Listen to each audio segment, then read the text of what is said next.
अब एक बार फिर हम आपकी खिदमत में हाजिर हैं अपने चैनल इस्लामी मालूमात से। हमारे बीच जो शख्सियत मौजूद हैं मौलाना सैयद ज़फ़र अब्बास ज़ैदी साहब, आइए इनसे रूबरू होते हैं अपने सवालों के ज़रिए। अस्सलाम वालेकुम मौलाना साहब। वालेकुम सलाम वरहमतुल्लाहि वबरकातुहू। खैरियत से हैं आप? जी अल्लाह करम। मौलाना साहब, आज जो हमारा आपसे मिलना हुआ है, कुछ मेरे अपने ही सवाल हैं। जैसे कि हमारी तरफ 4 इमाम हैं, इमाम मालिकी, इमाम शाफ़ी, इमाम अहमद बिन हम्बल और इमाम आज़म अबू हनीफ़ा। तो आपके यहाँ 12 इमाम माने जाते हैं। क्या इमाम कोई दीन में रद्द बदल की जा सकती है, या अपनी तरफ से आपके यहाँ क्या नज़रिया है इमामत को लेकर?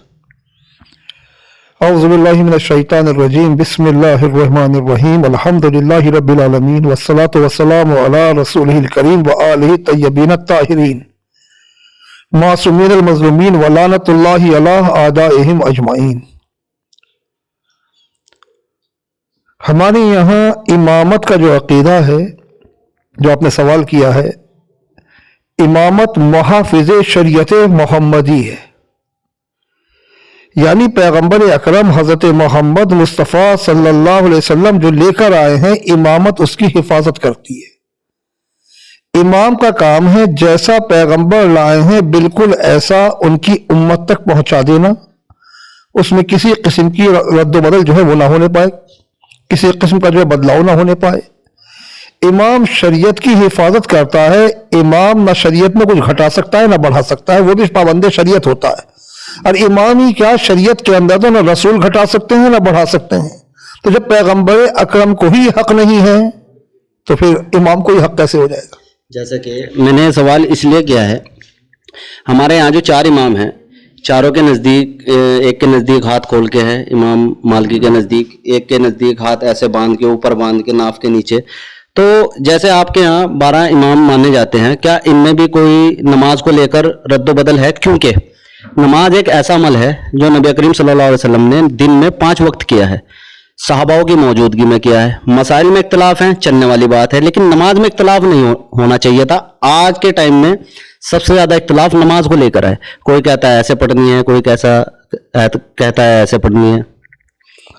अल्हम्दुलिल्लाह, इबादत की और इबादत के तरीक़े की जितनी हिफाजत हमारे आइम्मा ने फरमाई है, इतना किसी ने नहीं फरमाई। जैसे आपने कहा, चलिए आपने खुद ही कह दिया, वहाँ 4 इमाम हैं, 4 मुसल्ले हैं, यहाँ 12 इमाम हैं, 1 मुसल्ला है। नमाज के अंदर किसी किस्म का कोई इख्तलाफ या किसी भी मसले के अंदर कोई इख्तलाफ हमारे 12 इमाम में नहीं है। मसलन इमाम अबू हनीफा के नज़दीक तलाक़ के मसाइल कुछ और हैं, इमाम शाफ़ी के नज़दीक तलाक़ के मसाइल कुछ और हैं, इमाम मालिक के नज़दीक कुछ और हैं। मिरास के मसाइल हों, तलाक़ के मसाइल हों, इसी तरीके से नमाज के मसाइल हों, ज़कात के मसाइल हों, हलाल व हराम के मसाइल हों, आइम्मा अरबा के अंदर शदीद इख्तलाफ पाया जाता है। अगर इसके लिए आप ज़्यादा देखना चाहें, अगर आपके पास तफसीर मज़हरी है तो उसकी सूरह अनाम की तफसीर पढ़ लें। सूरह अनाम की तफसीर में देखेंगे आप कि जब चारों आइम्मा का इख्तलाफ उसके अंदर पेश किया गया है, जानवरों के हलाल व हराम को लेकर, कौन से जानवर हलाल हैं, कौन से जानवर हराम हैं, तो मेरे ख्याल से शायद ही कोई जानवर बचा हो कि जो हराम रह गया हो। अगर किसी ने हराम किया, दूसरे ने हलाल कर दिया है। यहाँ तक कि खिंजीर के बारे में भी मसला आया है। इमाम अबू हनीफा ने तो वही कहा है जो आइम्मा अहले बैत कहते हैं, जो कुरान कहता है कि अगर इंसान मजबूर हो जाए तो अपनी ज़िंदगी को बचाने के लिए इतना इस्तेमाल कर सकता है जितने उसकी जान बच जाए। मगर इमाम शाफ़ी के नज़दीक तो पेट भर के खाओ, रास्ते के लिए तोशा भी रख लो। ये आप उसी के अंदर देख सकते हैं, तफसीर मज़हरी के अंदर, सूरह अनाम की तफसीर के अंदर। हमारे आइम्मा के अंदर इन चीज़ों को लेकर कोई इख्तलाफ नहीं है। जिस चीज़ को पहले ने हलाल कहा उसे सब ने हलाल कहा, जिसे एक ने हराम कहा उसने सबको हराम कहा। इसलिए कि पैगंबर इनके बारे में जिम्मेदारी ले चुके हैं। हदीस सक़लैन के अंदर ये कुरान के साथ है, कुरान इनके साथ है। ये जो आपने कहा उधर 4 इमाम है, इधर 12 इमाम है, हाँ यकीनन है, मगर यहाँ भी एक फ़र्क है। वहाँ जो 4 इमाम है उनकी तकलीद की जाती है, यहाँ जो 12 इमाम है उनकी तकलीद नहीं की जाती, उनकी इताअत की जाती है। इताअत एक अलग चीज़ है, तकलीद एक अलग चीज़ है। जिसकी तकलीद की जाती है उसका फतवा होता है, फतवे के अंदर इज्तिहादी गलती हो जाती है। ہمارے یہاں ائمہ معصومین علیہ السلام جو ہیں وہ اجتہاد نہیں کرتے، بلکہ ان کے لبوں کی جنبش کا نام شریعت ہے، وہ کہتے ہی وہ ہیں جو اللہ چاہتا ہے، جو قرآن بیان کرتا ہے۔ خلاف قرآن وہ ایک جملہ بھی زبان سے ادا نہیں کر سکتے، اس لیے ان کی اطاعت ہوتی ہے، تقلید نہیں ہوتی۔ ان کے یہاں خطا کا، کسی بھی قسم کے مطلب سہو کا، وہم کا کوئی گزر نہیں ہے۔ تو جیسے کہ ہم نے سنا ہے امام اعظم ابو حنیفہ جو چھٹے امام ہیں، امام جعفر صادق علیہ السلام، ان کے شاگرد تھے، کیا ایسا ہی ہے مولانا صاحب؟ جی، امام جعفر صلی اللہ علیہ وسلم شاگرد ہیں، مگر یاد رہے کہ شاگرد ہونا اور ہے، پیروکار ہونا اور ہے، یا مکمل پیروکار ہونا اور ہے۔ تو شاگرد تو بہت سارے ہوتے ہیں، جی جی، مختلف نظریات کے لوگ شاگرد بن جاتے ہیں، مختلف مذاہب کے لوگ شاگرد بن جاتے ہیں، مگر امام جعفر صادق علیہ السلام کا مذہب الگ ہے، امام ابو حنیفہ کا مذہب الگ ہے۔ تو ادھر جیسے ابھی ہم نے آپ سے پوچھا 12 ائمہ معصومین جو ہیں ان کے نزدیک ہاتھ چھوڑ کے نماز ہے، جی، تو کیا ان میں بھی اختلاف ہے نمازوں کو لے کر؟ یہاں ہم دیکھتے ہیں 4 امام ہیں، چاروں میں ہی اختلاف ہوا، تو ایسا کیوں ہوا؟ اس کے بارے میں تھوڑی سی وضاحت کیجیے۔ دیکھیے 4 امام جو ہیں ان کو سرکار نے بنایا۔ ہر دور کی گورنمنٹ کے اندر جو ہے ایک امام ہوتا تھا، تو امام ابو حنیفہ، امام شافعی، امام حنبل، امام مالک، یہ کسی نہ کسی حکومت کی طرف سے امام رہے ہیں۔ اور یہ 12 امام جو ہیں ان کو اللہ نے معین کیا ہے، جس کو اللہ معین کر دے وہ وہی کہے گا جو اللہ چاہتا ہے۔ یہ جو 4 امام ہیں مجتہدین ہیں، اب مجتہدین جو ہے وہ اجتہاد کرتے ہیں، اور جب اجتہاد کرتے ہیں تو ان کا اجتہاد صحیح بھی ہو سکتا ہے، غلط بھی ہو سکتا ہے۔ یہ اختلاف کا سبب ان کا اجتہاد ہے، کس نے اجتہاد کو صحیح طریقے سے انجام دیا ہے، اجتہاد صحیح کیا ہے، اور کس سے اجتہادی غلطی ہوئی ہے۔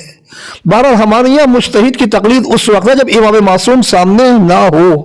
جب امام معصوم سامنے ہو تو تقلید حرام ہو جاتی ہے۔ امام معصوم جو ہے اس سے مسئلہ دریافت کیا جائے گا، وہ جو کہہ دے اس پر عمل ہوگا۔ یعنی کہ یہ تو وہی ہوا، سلیکشن کی کرسی پہ الیکشن ہوا۔ جی، امامت ہمارے یہاں جو ہے اس پر الیکشن نہیں ہوتا، اس کا باقاعدہ سلیکشن ہوتا ہے، چونکہ پیغمبر اکرم کو جانا ہے، اور ان کے بعد ضروری ہے کہ ان کی جگہ پر وہ شخصیت آئے کہ جو مسائل لوگوں سے پوچھ کر نہ بتائے بلکہ وہی بتائے جو اللہ چاہتا ہے۔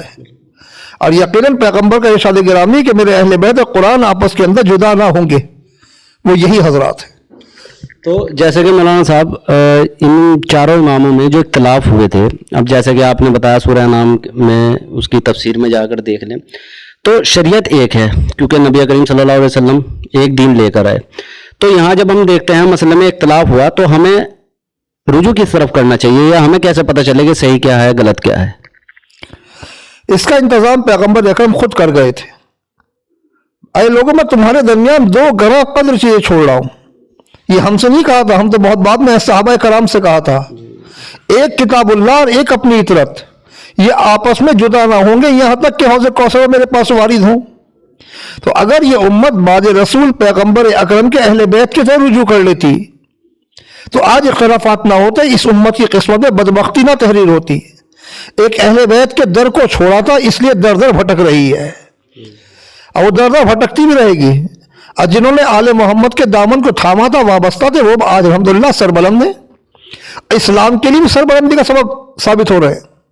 اور جنہوں نے اہل بیت کو چھوڑا تھا وہ خود بھی بھٹکے ہوئے ہیں اور آج بھی اسلام کی بدنامگی کا سبب قرار پا رہے ہیں۔ چلیے بہت بہت شکریہ، آپ نے وہ وقت دیا۔ تو انشاءاللہ ہم آپ کی خدمت میں اگلی ویڈیو میں حاضر ہوں گے۔ تو انشاءاللہ آپ کے جو ہم ویڈیو بنائیں گے صحابیت پہ ڈسکس کریں گے، آپ کا کیا خیال ہے؟ بالکل صحابیت پہ آپ جو ہم تبادلہ خیال کریں، کوئی پریشانی نہیں ہے۔ یقین جانی، ہم آپ سے پہلے بھی کہا ہے، سب مسلمان ہیں، ہم کسی کو کافر نہیں کرتے، سب لائق احترام ہیں، چونکہ ہمارا دین ایک ہے، پیغمبر ایک ہے۔ مسئلہ یہ کہ اختلاف اس بارے کہ اسلام کو لینا کہاں سے ہے۔ ہمارے جو دوسرے مسلمان بھائی ہیں، ابھی آپ نے 12 اماموں کی بات کی، اکثر وہ بھی کہتے ہیں 12 اماموں کے قائل ہیں۔ جی، اگر آپ 12 اماموں کے قائل ہیں، عقیدہ رکھتے ہیں، تو آپ کو تمام مسائل ان سے دریافت کرنا چاہیے تھے۔ یہ کیا کہ 12 اماموں کو ہم مانتے ہیں مگر مسئلہ اس سے پوچھیں گے جس کا کوئی تعلق مدینے سے ہو ہی نہ۔ صحیح بات ہے۔ مسئلہ ان سے پوچھیں گے کہ جن کا فقہ ان سے الگ ہے۔ تو اگر 12 आइम्मा के तमाम मुसलमान मानने वाले होते तो क्या तलाक का मसला, क्या मीरास का मसला, क्या नमाज का मसला, क्या हलाल और हराम का मसला, उसमें हमें उन लोगों के नाम ना मिलते जिनका अहले बैत से कोई ताल्लुक नहीं है, उन लोगों के नाम मिलते जिनका अहले बैत से ताल्लुक है। यानी ये मिलता कि इमाम अली तलाक के बारे में क्या कहते हैं, इमाम अली मीरास के बारे में क्या कहते हैं, इमाम हुसैन ज़कात के बारे में क्या कहते हैं, इमाम हज़रत सलाम जो है वो सियासत के बारे में क्या कहते हैं, इमाम ज़ैनुल इबादत के बारे में क्या कहते हैं। इस तरीके से रिवायात मिलनी चाहिए थी। और अल्हम्दुलिल्लाह ये इम्तियाज सारी उम्मत में हम ही को हासिल है अल्हम्दुलिल्लाह कि हमारे यहाँ जो चीज़ आई है वो इन्हीं आइम्मा से आई है।